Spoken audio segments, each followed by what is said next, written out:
वृंदावन के निकट एक गांव में भगवान श्री कृष्ण के एक दयालु भक्त थे जिनका नाम था राम सिंह। उनकी एक दवाइयों की दुकान थी। दुकान के एक कोने में भगवान श्री कृष्ण की एक छोटी सी तस्वीर लगी थी।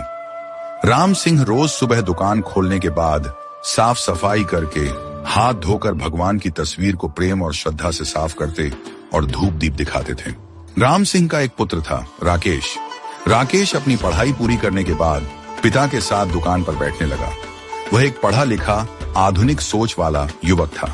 अपने पिता की रोज की पूजा पाठ की प्रक्रिया को देखकर वह अक्सर कहता, पिताजी, भगवान वगैरह कुछ नहीं होते, ये सब मन का वहम है। शास्त्र कहते हैं कि सूर्य अपने रथ पर ब्रह्मांड का चक्कर लगाता है, जबकि विज्ञान ने सिद्ध कर दिया है कि पृथ्वी सूर्य का चक्कर लगाती है।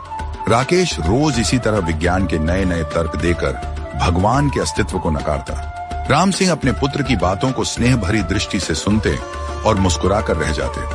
वह अपने पुत्र के साथ इस विषय पर तर्क वितर्क नहीं करना चाहते थे। समय बीतता गया और राम सिंह बूढ़े हो गए। उन्हें एहसास हो गया था कि अब उनका अंत समय निकट है। उन्होंने एक दिन राकेश से कहा, बेटा, तुम भगवान को मानो या मत मानो, मेरे लिए यह ही बहुत है कि तुम एक मेहनती, दयालु और सच्चे इंसान हो। लेकिन क्या तुम मेरा एक कहना मानोगे?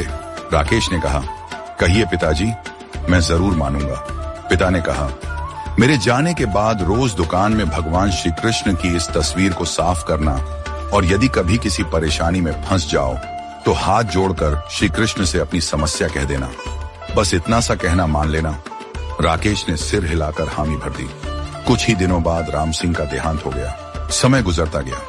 राकेश अब दुकान पूरी तरह से अकेले संभालने लगा। एक दिन बहुत तेज बारिश हो रही थी। ग्राहक भी कम आ रहे थे और ऊपर से बिजली भी बार बार जा रही थी। राकेश ऊब कर दुकान पर बैठा हुआ था। तभी अचानक एक लड़का भीगते हुए दुकान में आया और घबराते हुए बोला, भैया, मेरी माँ बहुत बीमार है।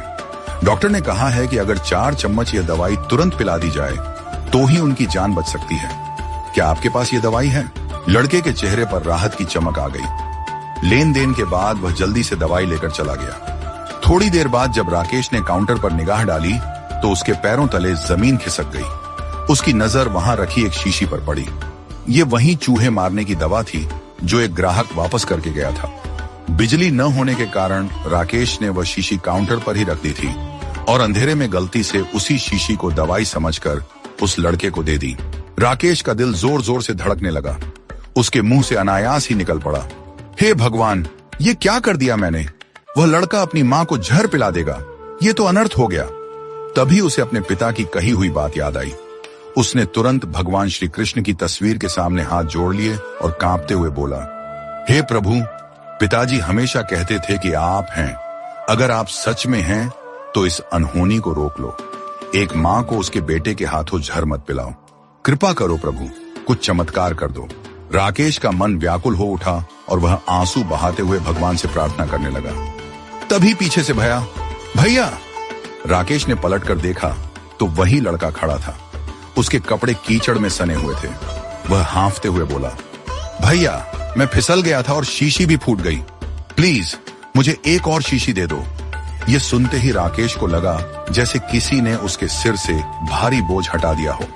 उसकी आंखों से झरझर आंसू बह निकले। उसने तुरंत सही दवाई का पैकेट निकाला और लड़के को दे दिया। अब उसकी नजर भगवान श्री कृष्ण की तस्वीर पर गई। वह तस्वीर मानो मुस्कुरा रही थी। राकेश के दिल में एक गहरा भाव उत्पन्न हुआ। कोई है जो सृष्टि चला रहा है, जिसे कोई शिव कहता है, कोई विष्णु, कोई ईश्वर और कोई परमात्मा। प्रेम और भक्ति से भरी प्रार्थना कभी अनसुनी नहीं जाती।